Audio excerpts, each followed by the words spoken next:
of you want to do things right? To keep up with keeping your lives tight. Tight as in being right with the truth of true insight. Who of you want to do things right? Who of you want to truly succeed in attaining all in that which is your need? To be heard by the real answerer of all deeds, the true hero of all whom pleads. Who of you really want to bow down to the true King of Kings commanding the crown? To worship the one that ever rules alone, commanding everything of creation from the seat of its throne. Again, Brother Fat Killer Abdul-Aziz, Lord Holy-Apostle Deen Saleem, and off the set today where we have Holy Queen Mother here. May this peace and other blessings about everybody's presence. Peace and other blessings. But Holy Queen Mother's not going to be involved in the show, remember? She said she had nothing to say, so.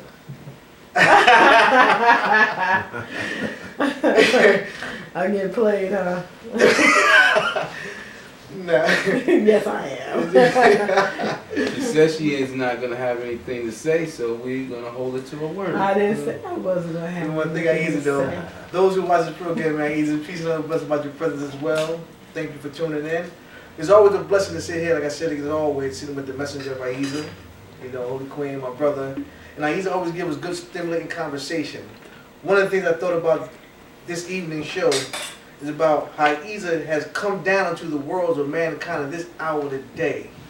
And I know many people have heard that phrase or who are familiar with it from reading the holy books, such as the Bible, like the law says in the book of Malachi. Before the great and dreadful day of the Lord come, Elijah must come first.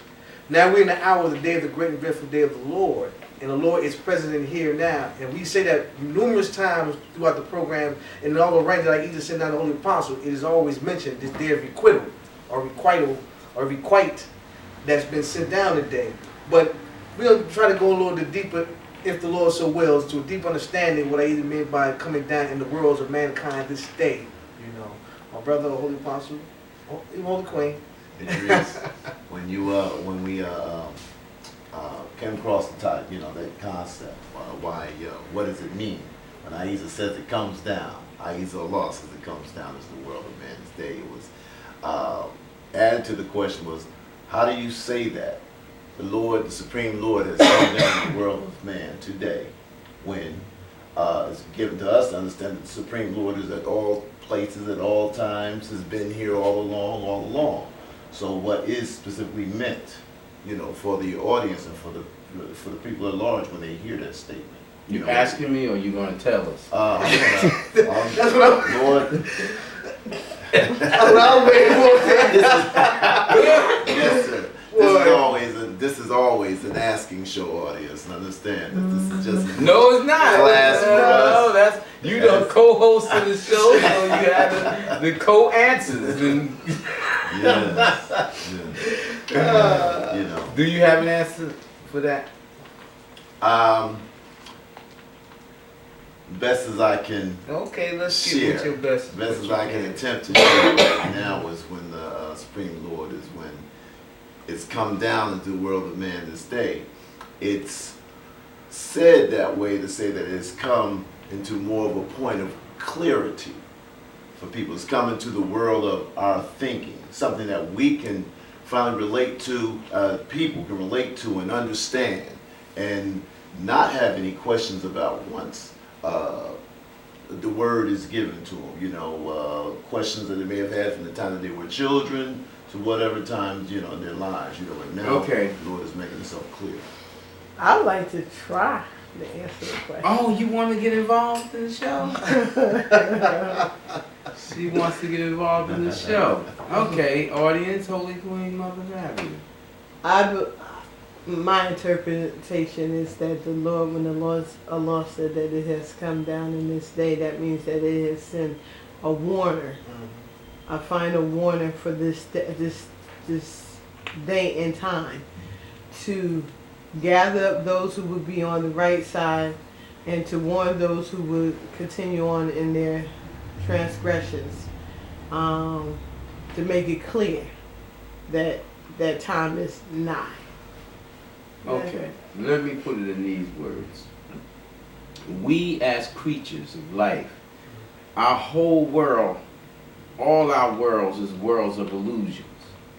Everything that we know is elusive. Even the Lord itself is elusive to us. Not to itself, to us. Okay? Now, when it says that it's going to come down, or it has come down to the level of man, that's an illusion.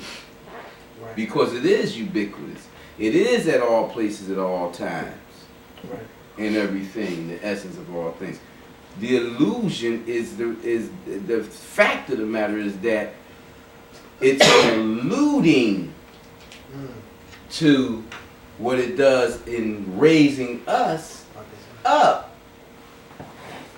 So it's saying I'm come down, but no, I'm raising you up to an awareness level of my being, a recognition, the recognizing, bringing you back into understanding or intertwining or relationship with me where you can, where I make you realize, bring to your reality, make real for you my being, where I express through you.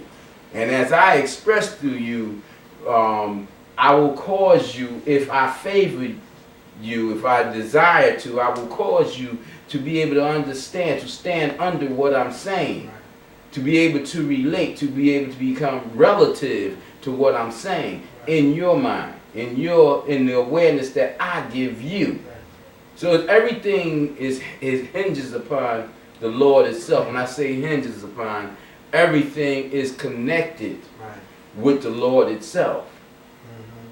You see? So by it saying it's coming down, or it has come down to the level of man, it has brought someone up to its level that it speaks through. That's the messenger, the prophet, that it speaks through to the people. Now it could raise everybody's level up to a manifestation where they must identify it, because we all are in it, we all are of it, we all have to be relative to it, but we can't all identify it. That's right. We can't all recognize it. We're not all in the awakened state of mind to the reasoning and the reality of it.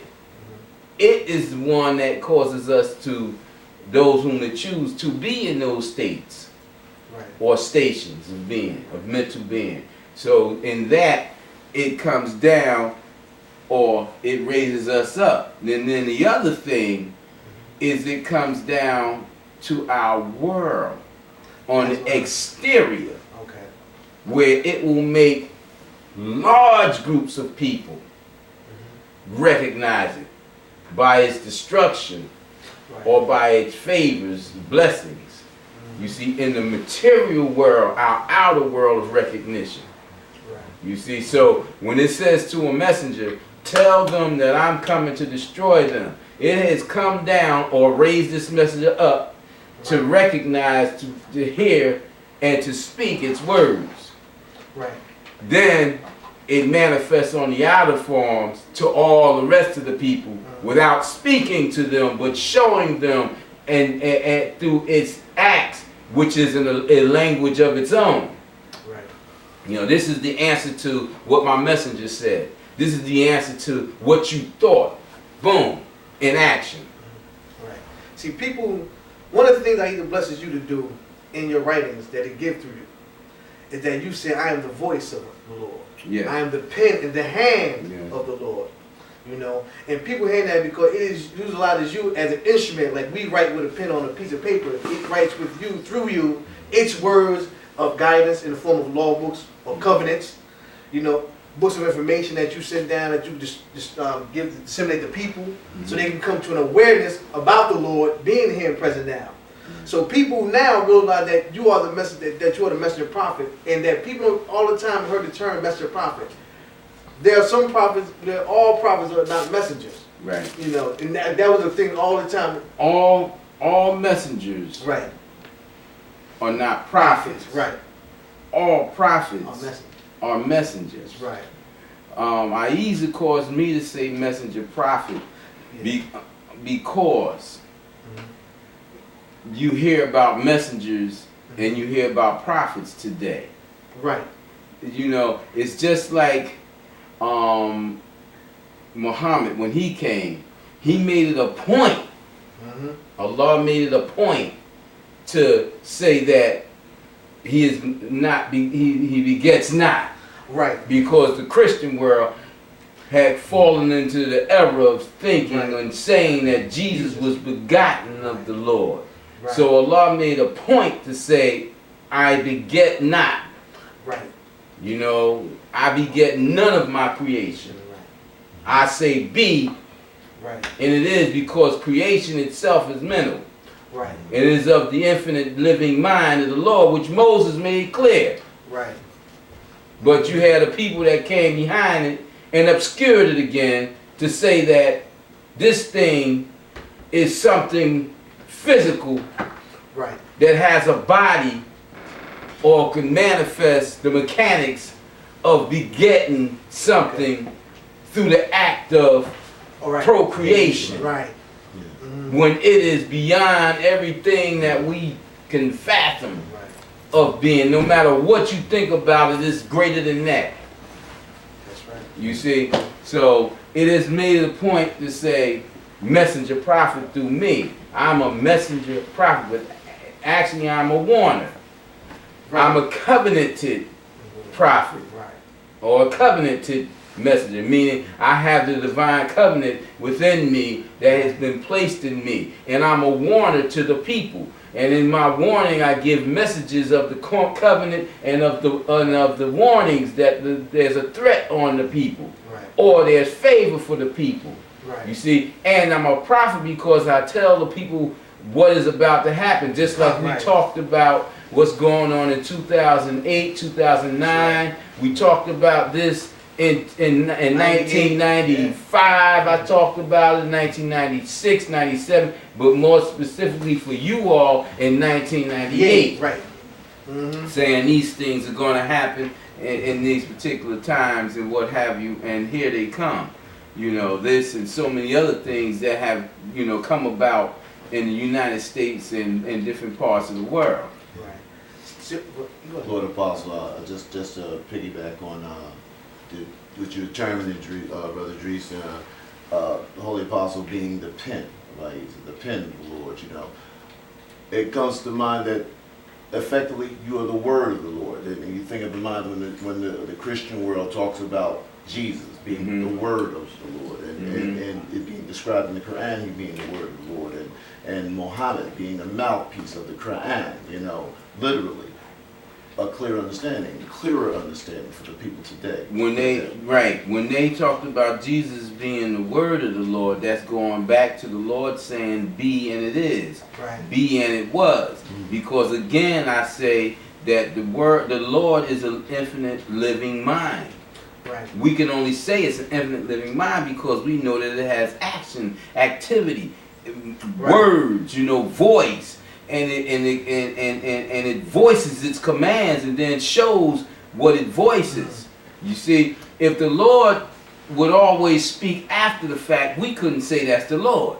But because it always speaks before the fact to us and to the angels, to the prophets and to the angels, we can recognize this is the Lord, this is the master. This is the one that know everything before it's going to happen. You see? And it said, well, I'm going to create a world that's not here. Then it creates that world, and you say, there, see, the Lord did that. Allah told Muhammad, if these people, and actually, I'm going to tell you the truth, regardless of what they translate and how it's written, the Lord told Muhammad, I am going to create a new people. The people that's going to live in the great and terrible day of Revelation, when I reveal to them a time period and open up to them again my covenant and all that was sealed, tied in knots by the Antichrist, the advocates of the devil, in the path of the way of the religion of truth, the path of the way to me. It's going to come a time where I'm going to loosen them knots up, and I'm going to use a messenger that I'm going to resurrect, the line of Judah, Samuel. resurrect him, and I'm gonna loose the book, loose the knots, break those seals, and I'm gonna present a new seal, a seventh seal. Now, people try to act like these things wasn't said, but if they wasn't said, why everybody in the world always talking about the seventh seal? That's right. The great and terrible day, the great and dreadful day, the day of the Lord, day of judgment. No matter how much the people and the Muslims try to hide the fact that this day of judgment is here on earth, Muhammad knew it was here on earth, and he has said as much. That's right. Talked about prophets to come, and they try to say he was the last to come, the final to come. Right. It's so easy how a person can turn your language around. Like he said, you know, he was the last. Yeah, he was the last for those people. Yeah, right. And he might have been the last of his time. The last one to come before this next one. True indeed, yeah. You know? But that's not the, I don't see nowhere where Ahezaah said final. Ahezaah never used the terminology of final to the whole world of mankind yet, but it used final for certain people. This is my final messenger, my final warning to you. Lot was a final warning to the people of Sodom. That's right. A final warning to them. They all was destroyed. He was the finality. Noah was the finality to his people in his time before Allah destroyed the world in his time. Thank you. Yeah. See, he's breaking part of breaking the seals now he's doing now is with the breaking of the language. The language had kept our people in the state that they're in now. It's all in the language. Right. It's all in the language. The semantics are hidden. Right. And the thing about it is that the Antichrist or the advocates of the devil knows the truth better than the so-called religious people who are misguided by them. Right. You know, you tell me how people could be so ignorant to snoot their nose up against some other people of religion because they go under another language and another name and another book of wisdom, and they can't hear them because some man, their minister, their priest, imam, sheikh, or whomever, the pope, tell them, don't listen to them, don't read those books, don't use your mind, use my mind, listen to what I say, don't use your mind. That's what they do all over the world in all the religions, and people group together and trust these people who only pretend or imitate the true holy men. You see, and they call all the people to themselves, so they can't see, because you can close your eyes, man, so tight you can't see that that man that they got on that cross got long stringy hair instead of nappy hair like a sheep. You can't see that. Why? You don't want to see it. You can't see Muhammad as a dark-skinned man. You want to see him as an Aryan man, maybe with dark hair, like the Italians who try to make like the people with dark hair is olive, when they know that the olive Italians is them dark-skinned people. Muhammad was a dark-skinned man, because Allah said he was the complexion of an olive. But the people don't want to see that, and then the Aryan Arabs want to say they own Islam because they were the Arabs, Muhammad was theirs, and so forth and so on. When Muhammad's mother came from Africa. That's right. Abyssinia, which is Ethiopia. That's right. You know? His own tribe. The people know that his own tribe, the Quraysh. With dark-skinned tribes of the Meccan people. Yeah. They were the dark-skinned. Abu Talib and all of his uncle and grandfather, they were all the dark-skinned ones. And then Ahezaah broke down for it that Saudi means black. It means black. Saudi, it means black. Black Arabia. They said, well, why would they call it Black Arabia? Was the country black? Was the sands black? Was the trees black? No, the people was black. Just like red China. Those people are red. Not the land. Right. You know? Yeah. I use this word to describe people. Simple as that. One of the things that people don't realize, and Allah has made us aware of it now, though, is that when you take the words mankind. I used to broke that word literally for you. I know that a lot of people might look at the way I write that word like two words instead of one. Mankind, I write man's kind, because there's a difference between a man, which is of El, Right. and a kind of a man. That's You what I was got about to say. all kinds of minds. That's what I was about to say. Man means minds, and you got all kinds of minds. You got the true man, and then you got all other kinds of men, Right. or all other kinds of minds, and that's the meaning of human kind, Right. or man's kind. And he's always explained to us that when he wrote that through you is that what kind of mind are you? Because people have trash mind, animalistic mind, all in there, what their state of being is. Oh yeah. And people don't realize, they think they're all of humanity. Yeah. And they're not. Right. They haven't been raised up to the essence of what Right. the hue is. I used to break down The essence of El in Right. the mind of man, Right. in that small realm of their being, Man. which Right. causes them to be the iti of the man, Right. of the humanity. You understand? Right. But you know, one of the great lessons that I received from the Lord Most High was when it took me up to the throne, Right. Okay. and when it took me up to the crown of the throne, when it took me up to the waters of creation, when it took me up to the throne room where there was many other lords of the throne Right. that represented it in other beings.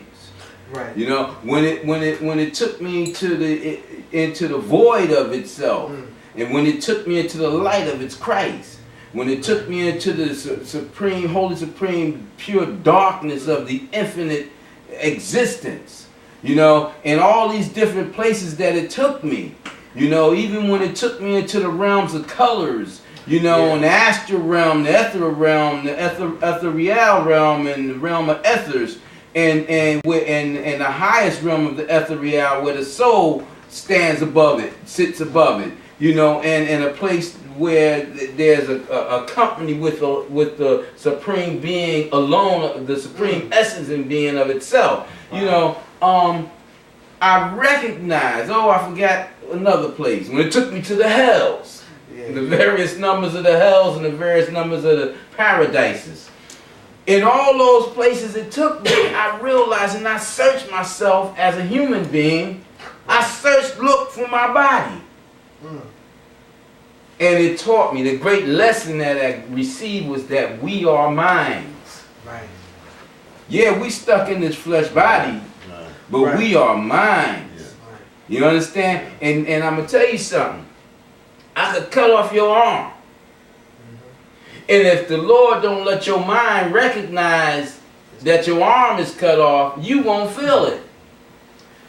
It's not until you recognize that it's cut off That's what that you feel it. Like I said, I remember growing up as a young man, we were playing football one time, and I had ripped my leg on the side with a car, and it took a chunk of meat that was hanging out. Actually, I didn't realize it till someone pointed it to me. No, that's how, look. Did you run fast and scream?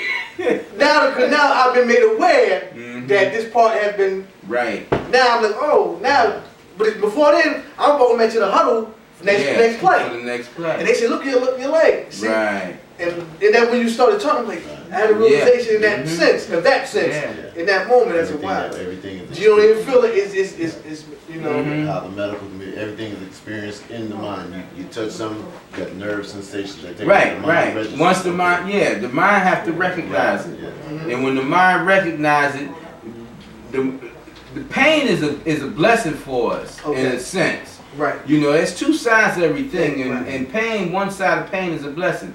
Pain. Pay attention, there's a problem here. Right. Zip!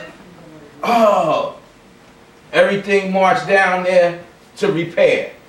Right. Start repairing. Right. You see, because the mind wants to repair that body because it knows that the body is its house. And it has to keep its house together so that it can stay alive on this plane. If it don't take care of this house, then this house ain't gonna be good enough to live in, and it gotta go. You gotta, you know, vacate the house. We call it death. Right. Right. An extension of the temple. We call the temple the body, so that's like taking care of the temple. The temple is nothing but a house. You know, you can call it a temple, you can call it a house, you can call it a church, you can call it a synagogue, you can call it what you want to call it. You know, bag of flesh. Some people call it that, so that is true. You know, But the thing about it is, you're gonna, when you pass on from this life, see, that's why it's so important for our people, or for humanity, to remember that there's a life after this one. You know, because see, if you take away that aspect of your realization, or your and for your living purposes in this life, then you're not gonna hold yourself, your own mind, accountable for the way you live your life. And you'll do some atrocious things because you think that, you know, like whatever rewards you're getting at that particular time is the ultimate end of that. Right. And you won't realize you're going to have to, you know, balance off, be balanced off in your life. If you do good, then good come to you. You do bad, then the bad come to you. You're going to have to balance that off, or it's going to be balanced off for you in the life hereafter. In your mind. Paradise and hell will be placed in your mind. Your mind is your world. And you are a microcosm of the macrocosm. In other words, you are a small example of all the universes. The one verses that's created by the Lord. The one verse words, be, and the world's is. You are a microcosm of that. In other words, an example. People live in the illusion of many times, you know, of being having an independent entity or separate life from the Lord. When the blessed truth comes back into being divinely united with it, that realization that you are always connected to. One thing that you lesson that Allah gave us here is that, and I shared this with a brother one day. I said, what separates? I said, what make me and you and the angels relative to them? What make us relative to the angels? And he was thinking a different thing. You know, I said, no, our dependence upon Ahezaah. They're dependent, even though their level of stage is above ours, but their dependence, like we are above the ants and the insect, but we're not greater than them because we're dependent like they are for the Lord of all the world still for our existence. And people never look at it that because man thinks he's above, man is only an animal himself. Right. He thinks he's above the animal world. Part of him is an The animal. other part is the angel, the angelic part, that people, the other part, that beast, and all that is relative in the mind. See, some people think, okay, my body is the animalistic part of me, and my mind is the angelic part of me. Oh no, oh no. In your mind, you have the angelic part, and you have the animalistic part. Now, if you flow in your animalism, then that's going to be manifested in your character of physical being. Right. You understand? If you manifest in your more angelic part, which is the higher part of yourself, then it's going to be manifested in your physical being. You know, one is grosser and harder and harsher and more beastly than the other. Right. You know, and it manifests. And in the holy war, you strive to come of the higher self that people from to get away from the lower self or the animal side of it. If in the holy war you strive to become of the angelic part of yourself, if you are created to be on the right side of Ahezaah. If you created to be on the wrong side, the negative side, then in your holy war, you're going to be striving to be of the devil. Huh? You're the negative side of it's two sides of everything. You be the negative side of the holy war. You'll be in the holy war, but you'll be on the wrong side. Be on the side of the devil. And most people today are on the side of the devil, whether they realize it or not. And that's why the Lord has raised a man up in terms of coming down to give a message that it is going to destroy the world this day as it has promised, because man has fallen to the whims of the devil. For the most part.